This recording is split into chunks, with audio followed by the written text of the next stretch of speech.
ಹಾಂ ಬನ್ನಿ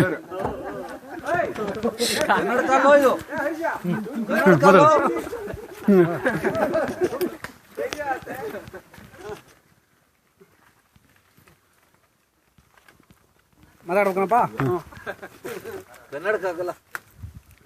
ಭಾಳ ಜನ ಬಂದಿದ್ದೀರಿ ಕಾರ್ಯಕ್ರಮ, ಭಾಳ ಸಂತೋಷ ಆಯ್ತು ನನಗೆ. ನಮ್ದಾರು ಯಾರು ಮಾತಾಡಬಾರ್ದು, ಯಾರು ಮಾತಾಡಿ ನಂಗಲ್ಲ, ಯಾರು ಲೀಡ್ರ್ ಯಾರು ಮಾತಾಡಬಾರ್ದು. ಲಕ್ಷಾಂತರ ಹ್ಯಾಂಡ್ಲ್ ಮಾಡಿದ್ದೀನಿ ನಾನೆಲ್ಲ ಹ್ಯಾಂಡ್ಲ್ ಮಾಡ್ತಾನೆ. ಯಾಡಿ ಹೋಗೋ ಕಡೆ, ನಾನು ಅಗ್ಗದ ದರದಲ್ಲಿ ಹೆಂಡ ಕೊಡಿಸ್ತಾನೆ ನಿನಗೆ. ಬಜಾಜ್ ಸರ್ಕಾರ ಹೆಂಡ ಮನ್ನಾ ಮಾಡಿ ನಿನಗೆ ಹೆಂಡ ಕುಡಿಯೋಕೆ ತೊಂದರೆ ಆಗತ್ತಲ್ಲ, ನಾನು ಕೊಡಿಸ್ತಾನೆ, ಹೋಗು, ತಲೆ ಕೆಸ್ಕೊಂಬಿಡೋ ನೀನು.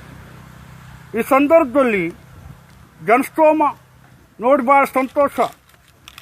ನಾನು ಡೆಲ್ಲಿಲಿದ್ದು ಧೈರ್ಯ, ಯಾಕಂತ ಹೇಳಿದ್ರೆ ನೀವೆಲ್ಲ ಇದ್ದೀರಿ ಅನ್ನೋ ಕಾರಣಕ್ಕೋಸ್ಕರ.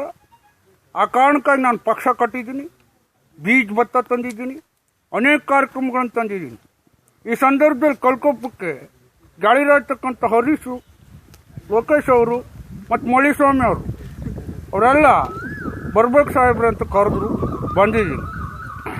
ನನ್ನ ಶಿಷ್ಯ DK ಶಿವಕುಮಾರ್ ಅವರು, ನಾನು ಮುಖ್ಯಮಂತ್ರಿ ಆದ ಸಂದರ್ಭದಲ್ಲಿ ಬೆನ್ನೆಲುಬಾಗಿ ಜೊತೆಲಿತ್ತು ಅಂತವರು ಇವತ್ತು ಪವರ್ ಮಿನಿಸ್ಟರ್ ಆಗಿದ್ದಾರೆ. ಅವರು ಕೂಡ ನಿಮ್ಮ ಜೊತೆಗೆ ಇವತ್ತು ಬರೋರಿದ್ದಾರೆ. ನಿಮ್ಮೆಲ್ಲ ಹವಾಲುಗಳನ್ನ ಹೇಳ್ಕೊಂಡು ಕರೆಂಟನ್ನು ಒಳ್ಳೆ ರೀತಿಯಲ್ಲಿ ಮಾಡಿಕೊಡಿ. ಕಾರಣ ಪಾಟೀಲ್ರ ಕಾಲದಲ್ಲಿ ಇಲ್ಲೆಲ್ಲ ಮುಳುಗಡೆ ಆದ ಏರಿಯಾ, ಆ ಕಾಲದಲ್ಲಿ ಕರೆಂಟ್ ಬಂದು ಸುದ್ದಿ ಕೇಳಿದ್ದೀನಿ. ಏನು ಲೋಕೇಶ? ಆ ಕಾರಣಕ್ಕೋಸ್ಕರ ಭಾಳ ವರ್ಷಗಳಿಂದ ಹಾಳಾಗ್ಯಾವ ನಿಮ್ಮ TC ಬಾಕ್ಸ್ಗಳು ನಿಂತಿದ್ದಾವನು.